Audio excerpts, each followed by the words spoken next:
தேவ பிள்ளைகளே, கர்த்தருடைய வார்த்தையை கேட்போமா? நீங்கள் அமர்ந்திருந்து நானே தேவன் என்று அறிந்து கொள்ளுங்கள்.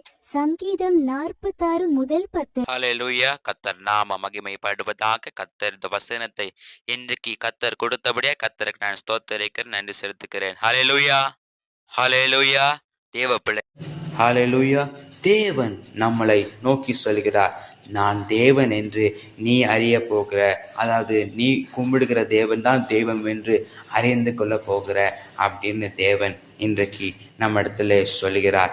தேவ பிள்ளைகளே, ஒருவேளை நீங்கள் பயத்தோடும் நடுக்கத்தோடும் பிரச்சனையோடும் பாடுகளோடும் துன்பத்தோடும் நீங்கள் இருக்கலாம். கர்த்தர் இன்றைக்கு சொல்கிறார், நிச்சயமாகவே உன் வாழ்க்கையில் பெரிய ஒரு மாற்றத்தை கொடுப்பேன். நான் தான் தேவன் என்று நீ மட்டும் இல்லை, உன் நிமித்தமா நீ கும்பிடுகிற தேவன் தான் தெய்வம் என்று எல்லாரும் அறிந்து கொள்ள பண்ணுவேன் என்று தேவன் சொல்கிறார். ஆண்டவர் நிச்சயமா அந்த வார்த்தையின்படி செய்வாராக. தேவன் நம்மளை நடத்துவார். இயேசுவின் நாமத்தில் பிதாவே, ஆமென்.